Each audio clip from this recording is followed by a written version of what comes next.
Live from WRAL News Headquarters in Raleigh, your #1 source for local news. WRAL News, coverage you can count on. The Fayetteville Police Department needs your help looking for suspects wanted in a connection to an armed robbery at a Waffle House late last night. Good afternoon, I'm Sherry Kavumbi with a look at this afternoon's top stories on WRAL News Plus. Take a look at these surveillance photos from the restaurant on Cedar Creek Road. Police say 2 suspects threatened an employee with a handgun and ran away from the scene just after midnight. No other customers or employees were in the restaurant at this time.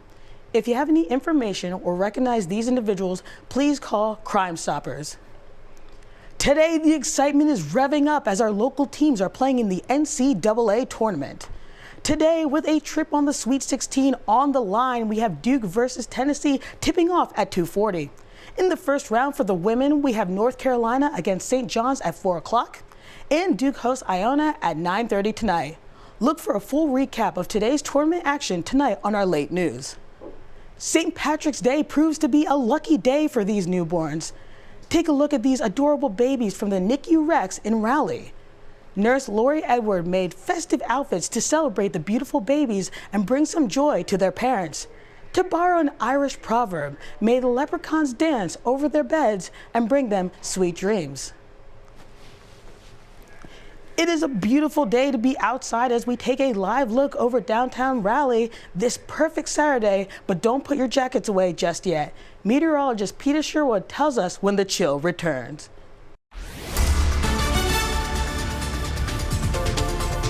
Hello everyone, I'm meteorologist Peter Sherwood in the WRAL Severe Weather Center. Spring arrives tomorrow, but it's not going to feel like it. We are going to see high temperatures today in the 50s. And once we head into tonight, we have another freeze warning in effect for our region.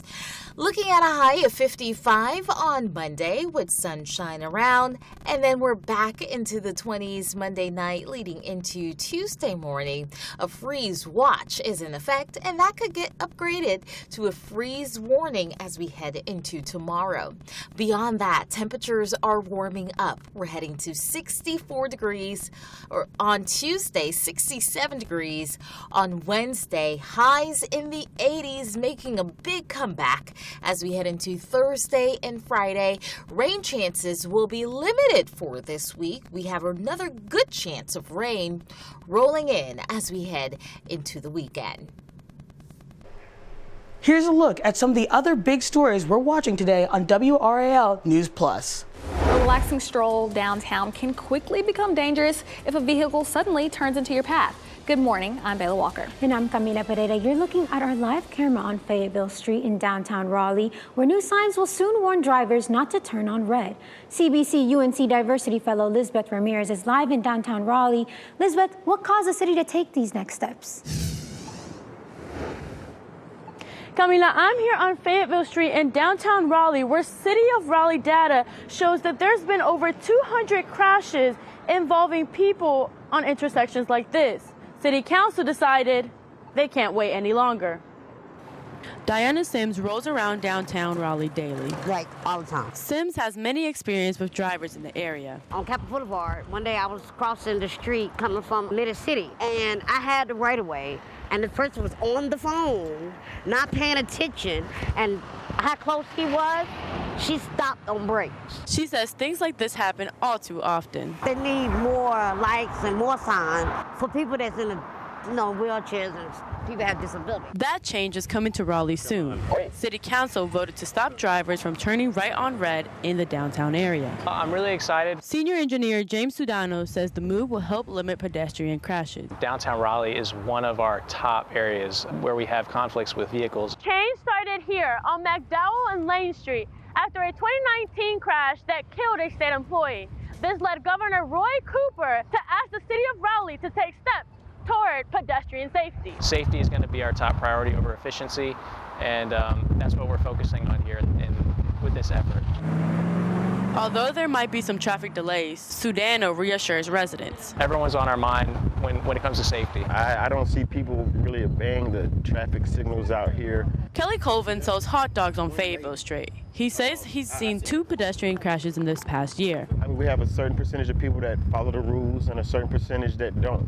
However, for pedestrians like Sims, there is still hope. I think it's going to be a little bit better, you know, and a little bit safer for us. The city of Raleigh expects these changes to go up within the next 60 days, and pedestrians just can't wait. Lisbeth Ramirez, WRAL News. Thanks, Lisbeth. The family of a teenager who was hit by a car says he's able to move his arms and legs and is in good spirits, but it was a different story on Wednesday. Investigators say Tillman Mitchell was hit by a distracted driver after he got off his school bus. 51-year-old Howard Gene Lee is charged with passing a stopped school bus and reckless driving. Police are investigating whether the Tesla was in autopilot mode. For anyone, purchasing a home can be difficult and stressful, especially on a budget. Raleigh's affordable housing programs could help you through the process. Jess Peacock, a middle school teacher, moved in with her parents to save money. When she heard of the city's projects, she got one step closer to her dream of buying a home. The program helps potential buyers through the home buying process and requires them to take financial literacy classes. After completing the program, Peacock bought her first home. Visit raleighnc.gov/housing to get started. The new sports betting bill could let you gamble on professional and collegiate sports right on your cell phone. CBC-UNC Diversity Fellow Leslie Guzman joins us live. Leslie, what's the progress on this bill? Yes, Camila, I'm outside Reynolds Coliseum where the NC State women's basketball team plays. And according to legislators, you might be able to place a bet on them next year. For sports fan Jacob Dale, last year's failed sports gambling bill was a missed shot. I was really hopeful that the bill would pass last year. It was a little bit disappointing.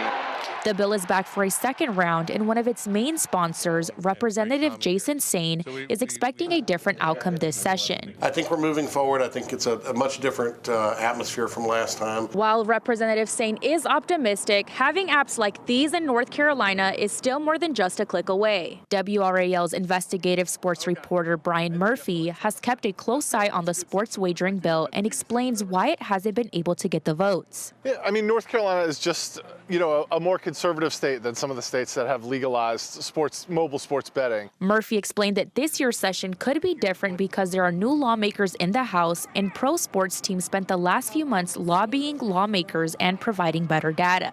Representative Sains explains that North Carolinians are already sports betting and says passing this bill will ensure consumer safety. Quite frankly, I think the bill puts a spotlight and allows for some real transparency to understand better what sports wagering is looking like in our state. Sports fans like Dale say legalizing sports betting could even help some sports grow in the state. Something like F1 that's growing, I don't watch it, but if betting was involved, maybe I'd look into it. That would be fun and give me a reason to watch it. The North Carolina sports betting